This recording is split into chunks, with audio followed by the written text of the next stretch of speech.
Welcome to legend TV. నేను మీ అనిల్. మనం అన్ని పార్టీలు చూస్తూనే ఉంటాం. బర్త్డే పార్టీలు చూస్తూ ఉంటాం, ఇంకా వేడుకల పార్టీలు చూస్తూ ఉంటాం. కానీ ఇప్పుడు సంచలనమైన ఒక బర్త్డే పార్టీ బెంగళూరులో రేవ్ పార్టీగా ముద్రించబడింది. నిజంగా మరి ఎందుకు ఇది చట్టబద్ధమైన కాదు? నిజంగా ఎందుకు వాళ్ళకి పైన చర్యలు తీసుకుంటా ఉన్నారు? అసలు రేవ్ పార్టీ అంటే ఏంటి? అసలు రేవ్ పార్టీకి చేసుకోవడానికి గల కారణాలు ఏంటి? అది చట్టం విరుద్ధమైన ఎందుకు అంటా ఉన్నారు?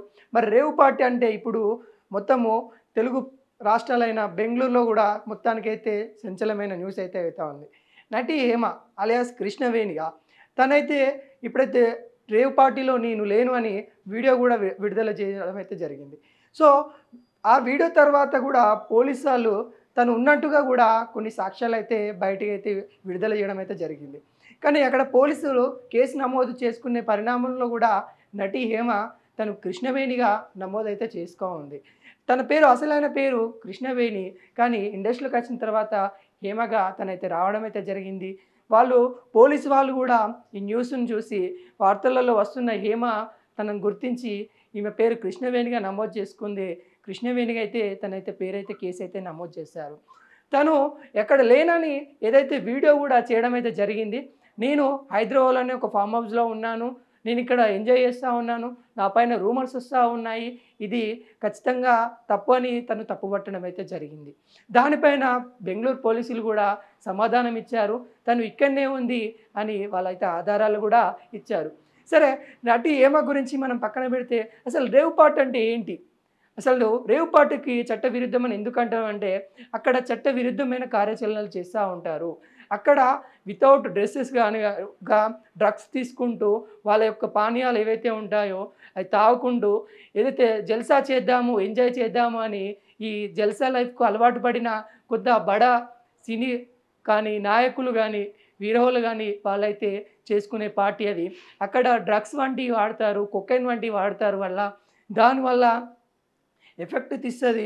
ఇంకొకటేందంటే అక్కడ ఎంట్రీ ఫీజుకే మనకి దాదాపుగా 2,00,000 నుండి 50,00,000 దాకా రేవ్ పార్టీకి ఎంట్రీ ఫీజ్ అయితే తీసుకోవడం అయితే జరుగుతూ ఉంది. నిజంగా ఒక మధ్య తరగతి కుటుంబం కూడా బతుకుతది ఆ అమౌంట్‌తోనైతే. అలాంటిది ఎంట్రీ అయితే ఫీజ్ అయితే తీసుకుంటా ఉన్నారు.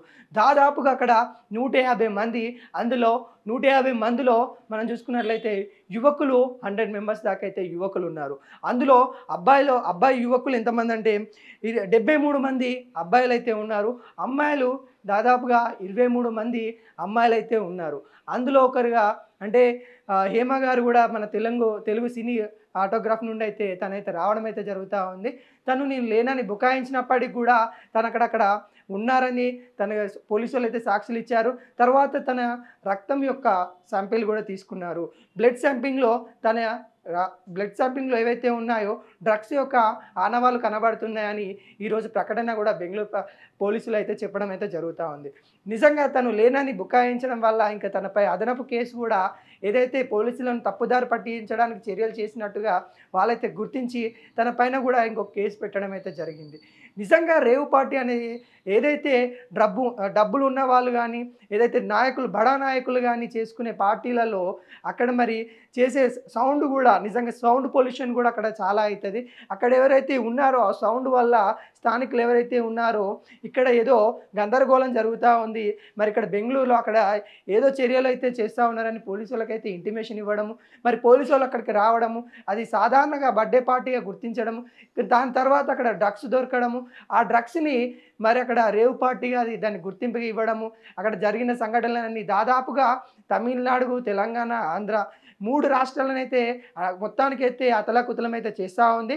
నిజంగా ఆంధ్రకి సంబంధించిన రాజకీయ నాయకులు కూడా కొంతమంది ఉన్నారని, తమిళనాడుకి సంబంధించిన రాజకీయ నాయకులు కొంతమంది ఉన్నారని కూడా దానిలో అయితే వెలువడడం అయితే జరిగింది.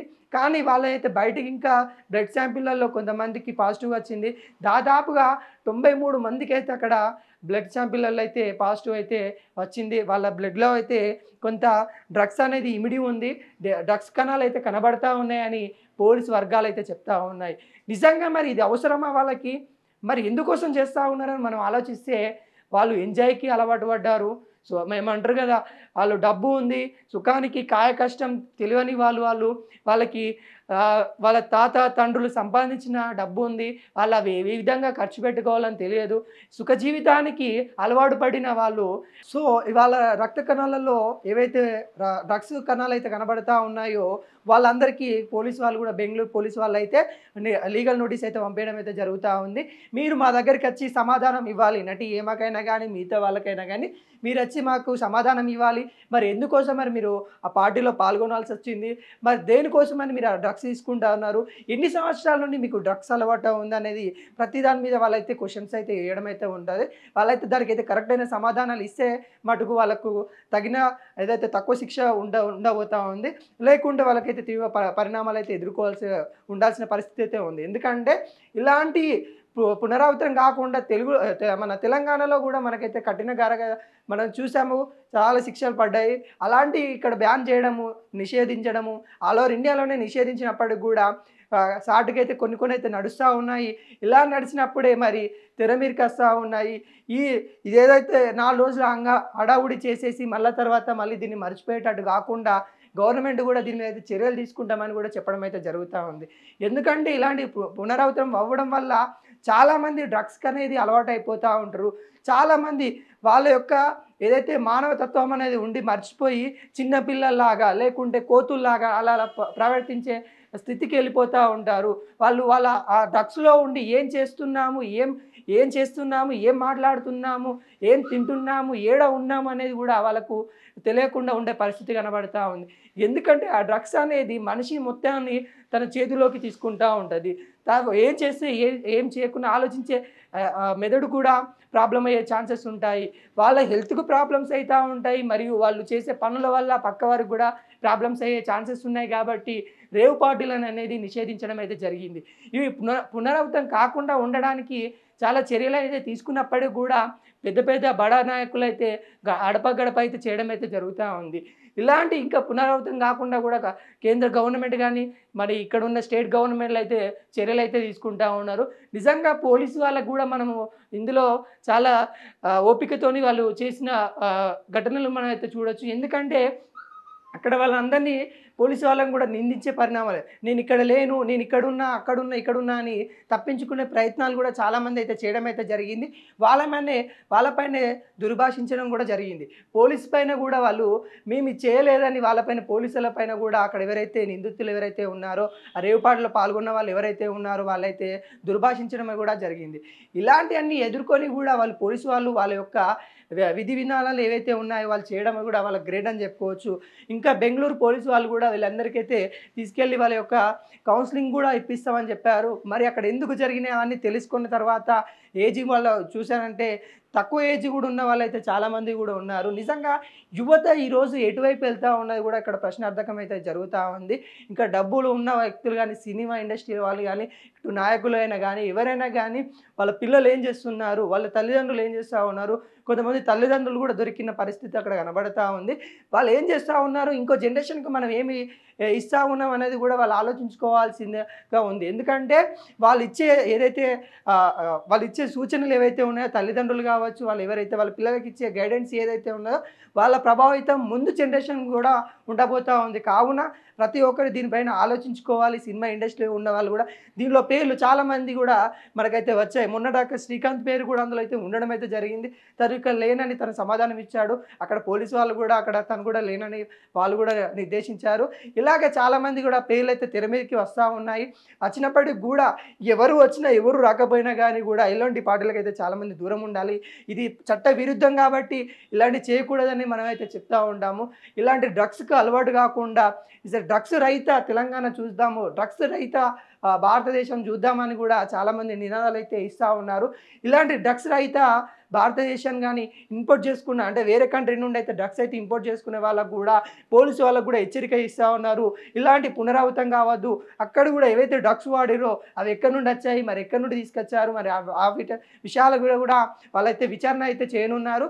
మరి ఆ డ్రగ్స్ ఎక్కడ నుండి వచ్చినాయి వాళ్ళకు కూడా కఠిన శిక్ష అయితే పడబోతా ఉంది. డ్రగ్స్ ఇచ్చిన వాళ్ళకు కూడా ఇక్కడ మనం చూసుకోవాలి. ఇక్కడ 2,00,000 నుండి 50,00,000 దాకా ఎంట్రీ ఫీజు పెట్టుకొని మన ఆరోగ్యం ఖరాబ్ కోసము, ఆ జల్సాల కోసమని మనం బానిస అయ్యి మనం ఆడదాకా వెళ్ళి, ఈ రోజున ఒక నటి ఇప్పుడు మనం చూసుకున్నది నటి హేమ గారికి ఉన్న మంచి పేరు ఏదైతే ఉందో తనకై తను ఏదైతే చేసుకుందో పరిణామాలు ఏవైతే ఉన్నాయో తనకై తన పేరు బదనాం చేసుకునే పరిణామాలు అయితే మనకైతే కనిపిస్తా ఉన్నాయి. తను బుకాయించే పరిణామాలు చూసుకున్నట్లయితే మళ్ళా తన మీద ఇంకొక కేసు కూడా పెట్టడం అయితే జరిగింది. సో, ఇలాంటి పరిణామాలు పునరావృతం కాకుండా ఉండడానికైతే పోలీసు వాళ్ళైతే చర్యలు తీసుకుంటామని చెప్తా ఉన్నారు. మనం కూడా మన వంతు సహాయంగా ఇలాంటివి చేయకుండా ఉండడానికి మనం ప్రేరేపించాలి ప్రతి ఒక్కరిని కూడా. మన యొక్క గైడెన్సీ అనేది ప్రతి ఒక్కరికి ఉండాలి. మీ అందరికీ ఒక గైడెన్స్ వల్ల కూడా భారతదేశాన్ని మరియు తెలంగాణ అయితే డ్రగ్స్ రహితంగా అయితే చూసుకోవాలి. ఇలాంటి రేవు పార్టీలు అనేది పునరావృతం కాకుండా చూడాలని కోరుకుంటాను.